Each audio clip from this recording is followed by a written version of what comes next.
Heyo everybody and welcome back to DRG. Today we are going to be playing with Disperser Compound and the title of the video, Trank Rounds. So, a little update on Trank Rounds. I haven't played with this overclock in actually forever. A while ago it got buffed by having I believe it has a stun and a slow, so if it can't stun a target, it slows them, and I think it's a 50% slow? I'm actually not too sure. On screen, it'll be shown. Anyway, I don't like this overclock. Alright, let me just tell you why I don't like this overclock. Base rate of fire for Stabata is 8. If I take Trank Rounds, I think is this one, it is now 6 rate of fire, or 3 rate of fire with a 2-round burst. We're going to be playing with the 2-round burst because, I don't know. But the main thing that I think is really good for Stabata is rate of fire, which is why I like auto fire as much. Because what Driller struggles with is high HP targets, like Wardens, Praetorians, Oppressors, all of those targets. If you can't freeze them, they are just going to exist for a while. And Stabata is at least decent at getting rid of those things because it's a high damage, weak point weapon that relies on fire or explosive reload to deal major bits of damage. So, we're going to be playing with Trank Rounds, which lowers our rate of fire, lowers our DPS, and I'm not too sure if it's going to be bad or not. Like, the idea of Trank being, what, a 6-second long stun is absolutely insane. And that's also why I'm bringing this build for Corrosive Sludge Pump. Note, I'm taking Super Saturation because I'm playing solo, and maybe the ammo won't matter as much. Who knows? We're taking Impact Axes just on the off case that I do need some quick, like, right now damage. And we are playing with Vaughn's Room mod instead of, whatever it is, the Mission Content Revise. Alright, so we are going down into a Glacial Strata 325 Morkite mission with Rival Presence. Rival Presence is I willingly chose this because I shifted out of... I recently got done with Weapon Masteries and also got done with the Performance Pass for Season 6, and I immediately changed out of Season 6 because I am tired of dealing with Scarab Nesting Ground all the time. That might just be me, but I simply just left that because I didn't want to really play with that anymore. Which I know bringing Trank Rounds and Goo into a Rival Presence, or this specific Goo build, is not a very good idea, but, you know, you can't really stop me from doing this, so I have chosen to be a baddie today, dude. It's also been a decent bit since I last recorded. It's been about 3 or 4 days since I last recorded. Yeah, I have a backlog. Let's go. But anyway, that's 3. Oh my god, that is absolutely 3. Hi. Actually, I probably should have taken... I don't know why I took damage whenever I could have taken weak point and done a little bit more actual damage. I can just, like, do this, right? He's just gonna, like, release. Ow. I can move while doing this, I just don't want to. Alright, hello, brother. I think you're just dead? Oh my god, I am missing every single shot. This is when the AG rounds, or whatever it is, the one that makes the bullets go a little bit faster, like, really come into play. I've been playing with that a lot for Goo, and let me just tell you, it's a freaking game changer. Like an actual lad, dude. I don't have to, like, think about tracking my shots or anything. You don't get to do whatever the hell you were doing, dude. You get to sit there and die. Okay, so with Bosco, we actually do have a decent bit of damage while the creature is tranked, while we are waiting for them to like, die. And with the Rival Presence, we also have a little bit of a friend as well. This honestly isn't as bad as I was expecting it. Things have lower HP in solo play than they do in co-op play, and also, I have a lot more like, Bosco is a lot more consistent at shooting the tranked bugs. Now, does that really matter? In multiplayer play, you could also just, like, get the... There's a wave coming, right? Where did Bosco... Where did Molly go? Why is she going down there? Where are you going, Molly? Oh, Lord. There's a warden coming. That's not good. I'm gonna have to, like, throw a... Listen, man, I don't know what else to tell you besides you're dead. Hi. Yeah, welcome to... I don't know what you guys are doing, alright? You're just gonna walk into the minefield of death, dude. Anyway, so it's been a little bit. I have gotten a thing in the mail, dude. So, a while ago, I ordered a thing from Lost and Colt. Lost and Colt is a... like, video game shipper or, like, video game tie-in thing. Like, I have no real idea what it is. I don't know if Lost and Colt is, like, paired up with Mobius Interactive, which is the people who did Outer Wilds, for those of you who don't know. So, it's a fantastic little thing that I picked up. It's the digital art book.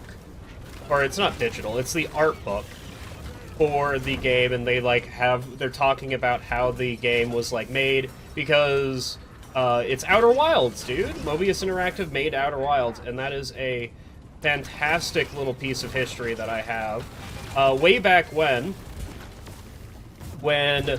the game was not even released yet, I proceeded to play the alpha of that game, and it was a fantastic experience.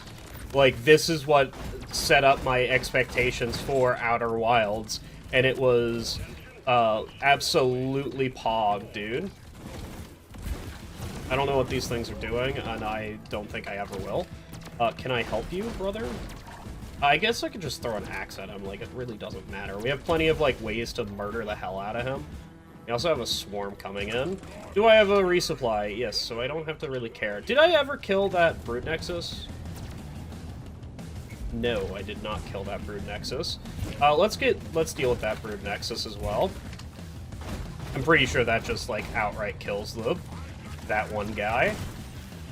And I don't really have to deal with them anymore. It's just a trank shot and a normal shot. You know what would be good with this? AG rounds would actually be pretty good, because I get to stun the hell out of that. I don't know what's happening here.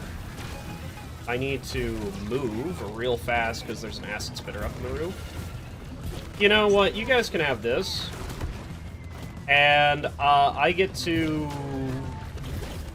enjoy spreading goo everywhere.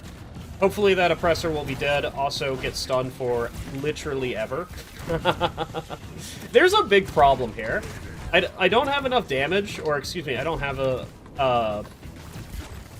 what was I about to say? I don't have ranged damage very well. I have very good medium range damage, but I don't deal with the acid spitters all too well, because I need them to be within... I guess I could just get Bosco to, like, shoot the acid spitter. Yeah, it gets stunned forever, dude. Like, actually insane how long that guy's stunned for. Alright, where's the other acid spitter? Because I know that there's another one. It was shooting at me previously. Anyway, I got the digital art book for Outer Wilds, and that's been a fantastic time. Apparently there is one more, there's one more secret to find, because the thing has a, like, the cardboard cutouts of the projection stones that you find in-game for all the planets, and apparently I'm going to have to go through all the book and match these projection stones to the page, and then write down some coordinates, and then it cryptic... I don't know what I was doing there. I'm just gonna assume this thing's dead. I power attacked the wrong thing. I power attacked the grunt instead of the cave leech, and I couldn't bring out my gun fast enough, which is fine. So I have to bring the coordinates back to the beginning of the adventure, which I have no idea what that means, but I am super excited for whatever the hell that's going to bring me. So I am looking forward to that a hell of a lot. I haven't really looked through the art book yet, but it's like all the concept art of the game and talking about the processes of making the game, which is really, really cool. Thank you, Bosco. Another thing that has been happening recently is the relationship and I have made a very big mistake. Actually, like, massive mistake. And that is, we have started playing Satisfactory together, and that has just been...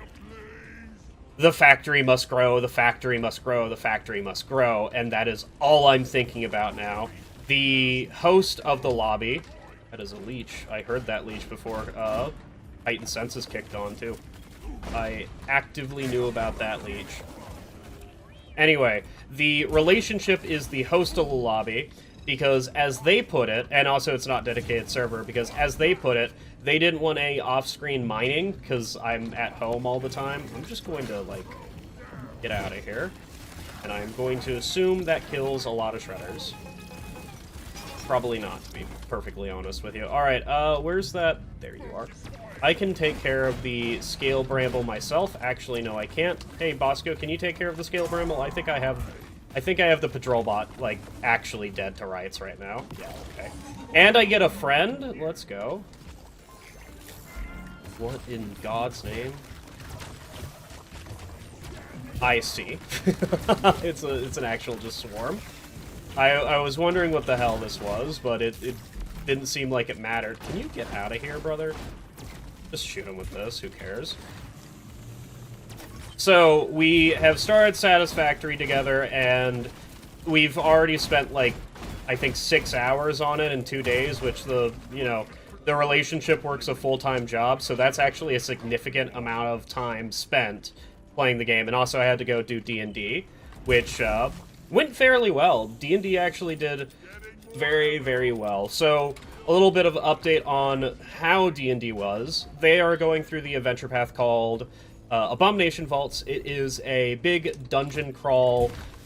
It's a big dungeon crawl for Pathfinder 2e. It goes from levels 1 to 10, and I took a bunch of fall damage, and I'm a dummy. And also, I'm in the ground, so this is going to the millhouse.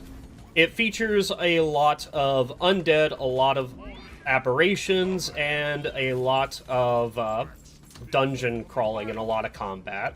So that's basically, like, 80% of the time we're playing the game, we're in combat. But that's just usual, like, Dungeons and Dragons if you guys are not playing, like, a heavy intrigue campaign or something like that.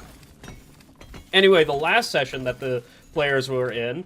Okay, so there's been 3 sessions that all have had, like, high stakes, alright? There was the first session... There was the boss session where they met the boss of the chapter, essentially.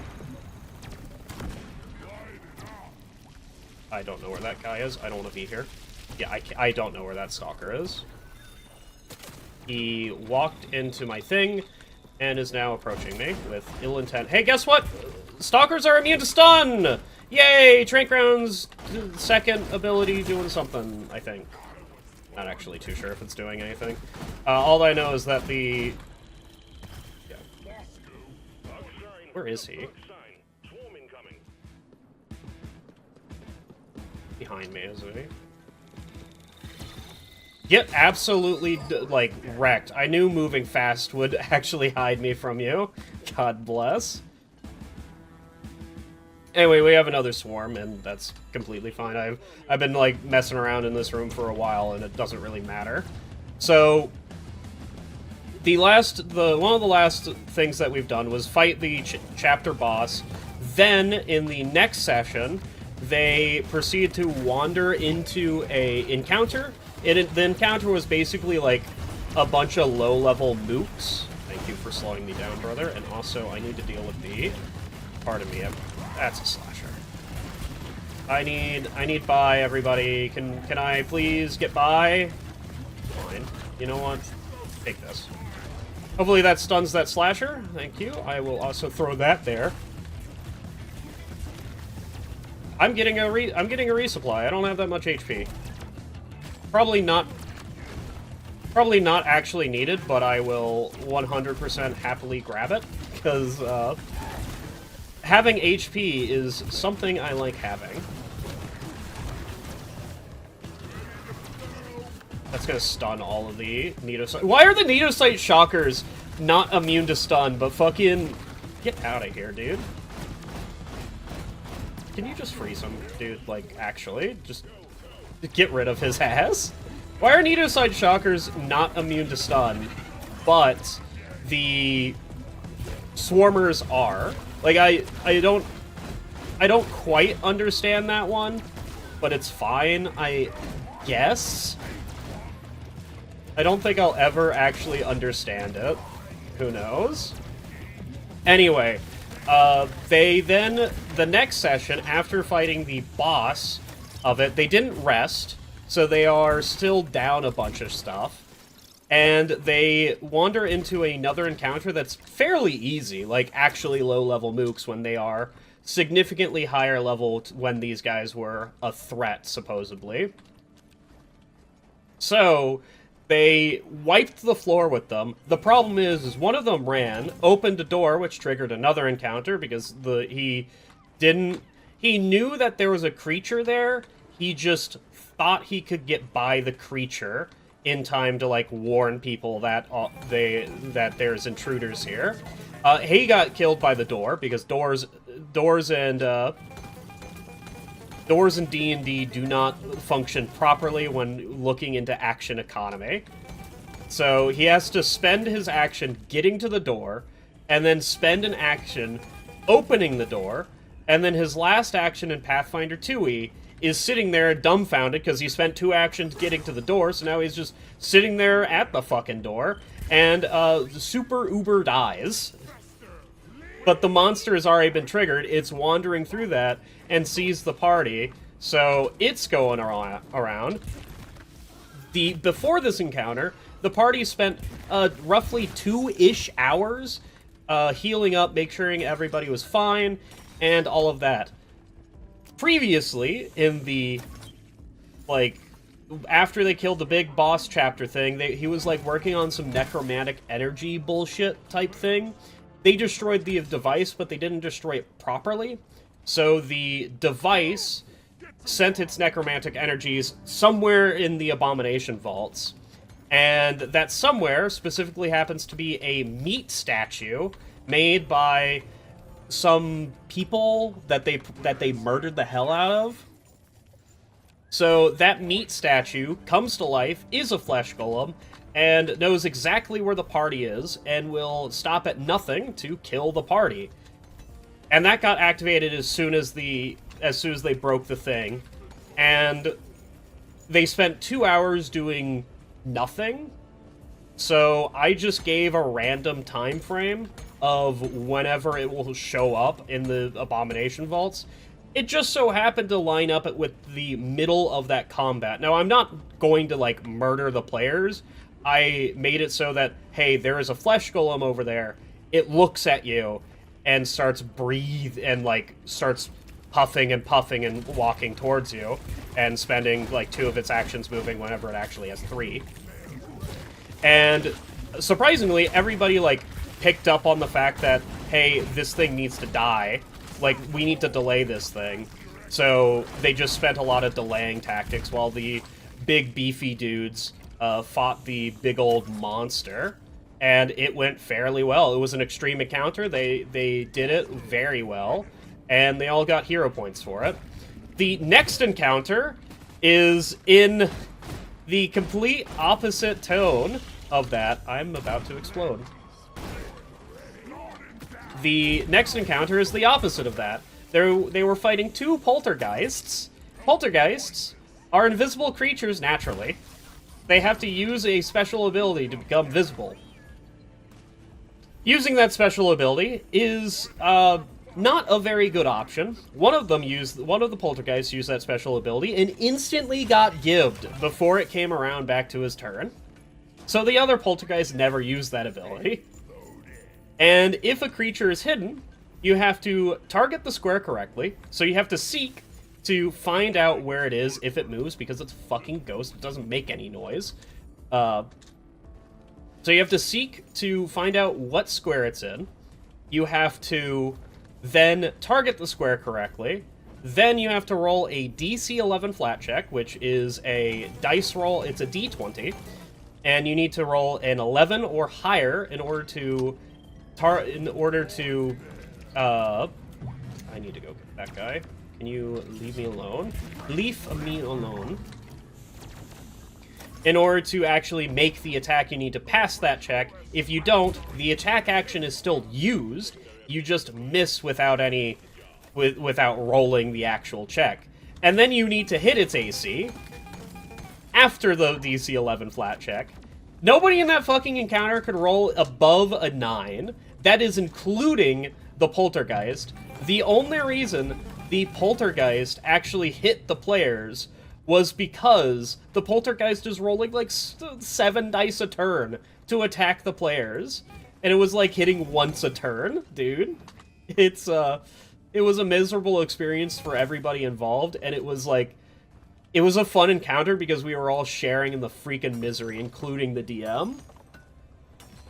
But yeah, that was a fun encounter on the completely opposite end of difficult, of annoying and tedious, where at some point during this, I'm like, can somebody just crit the ghost, because I don't want to be in this encounter anymore. I know I'm the DM and can just, like, kill the creature whenever the players hit the creature next.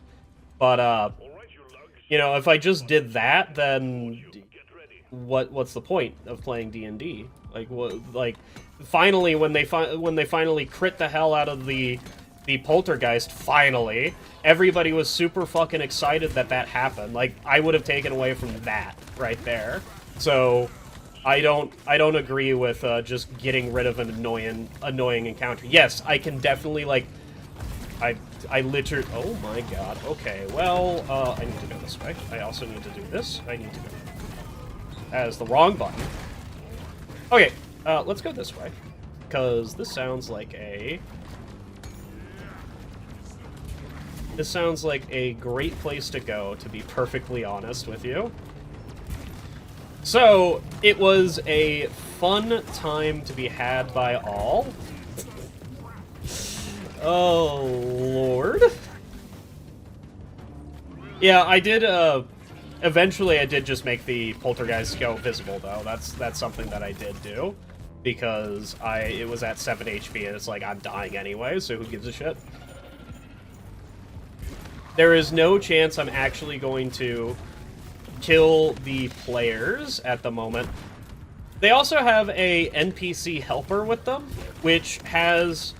So the average AC of the party is like 20, 22, 23, 20, like in that realm.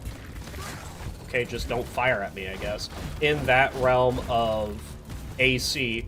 Their NPC helper that they have has AC 26, okay?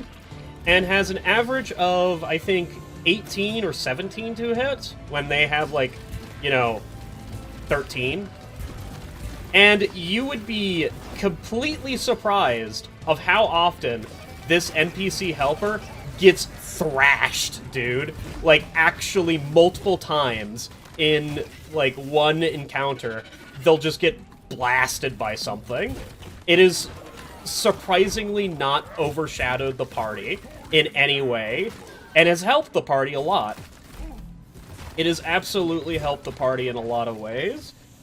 Especially, like, making one of the players' confidence in tanking, because one of the players was not having a lot of fun, like, tanking, and then I sat down with them and talked about it, being like, putting it into perspective, like, have you seen how Rajani, which is the NPC helper, gets absolutely thrashed from 50 damage, and, like, then I take a look at everybody else's HPs, and saying, yeah, you have easily double all of their HPs, and you can take hits. That is, like, your job. And he's like, yeah, okay, I understand that. I understand that, like, getting hit is a part of the class that I played, and maybe I can, like, look into this a little bit better. And now he's having a lot more fun when the creatures are actually targeting him, and like making it so that the other players don't have to go worried, because, you know, the cleric in the party got crit for fucking 40 and is like, oh yeah, the only reason I'm alive is because of a feat that I took that reduced the damage by 80. Like, Jesus Christ, man. It's a lot of fun. I was also going to talk about how my brother bought this. It's this Hawaiian Punch sherbet, like, I think it's Hawaiian Punch Party Faves or something like that. And it is god-awful. It is, like, the sweetest abomination that I've ever tasted in my life. Dude, this fucking oppressor is just going to be here forever, isn't he? Like, actually. I think I'm better off just meleeing him. Dude, what the hell is happening in this room? Hi, Stalker. You wanna, like, come over here? Yeah? Go away. Did that not actually kill you, brother? Oh my god. I get that it had damage fall off, and it doesn't actually, like, exist. But, that's a little bit sad that that didn't actually kill it. Why am I letting Bosco just kill that? I could... Okay. Oh my god, now I'm standing in the wrong place. Oh, this is going great, dude. Alright, where is that? We just had a wave, right? So I should go grab a resupply, and I should go, do that real quick. If a wave spawns while I'm doing this, I am most assuredly dead. But I don't think a wave will spawn. Hey, that's the wave that I was waiting for. I don't know what I'm doing with this wave. I think I am literally just throwing that out there and then letting all the bugs walk into it and C4ing it. I think that's the ultimate. Thank you, Bosco. Saving the life of a bug one at a time. So I think it's like Rainbow Sherbet Blast or whatever. It is the sweetest thing. I would not feed this to a child at all. Of course, I wouldn't feed like Hawaiian Punch to a child. I would dilute it first. I would probably put like 50-50. This, I am drinking it. It is currently 75% water and 25% Rainbow Sherbet Blast. This is still sickly sweet to my palate, dude. Now, I don't really eat soda or drink soda all too often. I usually just have water whenever I do drink, so, you know, that's probably contributing to something around, and maybe that matters. I don't know. It's just... It's not very good, that's for sure. It also, I think it's made with sugar and stevia, or, the other one. I forget what the other one is, of the fake, like, sugar things. But I don't like them, because I can very clearly taste them. It's a bit weird. Anyway, that's the video, surprisingly. Is that a Nemesis? I thought that was a Nemesis for a second, and I was about to be like, yeah, I'll fight a Nemesis. Dude, I was kind of excited. Dude, excuse me? Do you want to go through puberty again, dude? I was kind of excited to fight a Nemesis. That would have been fun, because Trank probably wouldn't have done anything, because I don't know if slows actually work for Nemesis. Yeah, this was a perfectly fine build. Like, I was shooting the shit most of the time and not really paying it. I don't know what you want from me there. Like, seriously, I don't know what you want from me. I think Trank is a lot less usable than Autofire, but also, like, I have 240 rounds of this, and it is perfectly acceptable to go up to something like that. Just lose out on the... what? It's four hits to stun or slow... to just stun the creature. Like, you missed out on all of those? What percent chance is that? Dude, I don't know what percent chance it is. Whatever it is, it's absolutely ludicrous that I didn't actually get it. Maybe I missed. Maybe I actually missed the creature. Or maybe when creatures spawn, they have, like, some immunity to stun or whatever. I'm not too sure. Who knows? Anyway, you all have a wonderful night. I had a fun time making this video. And, yeah.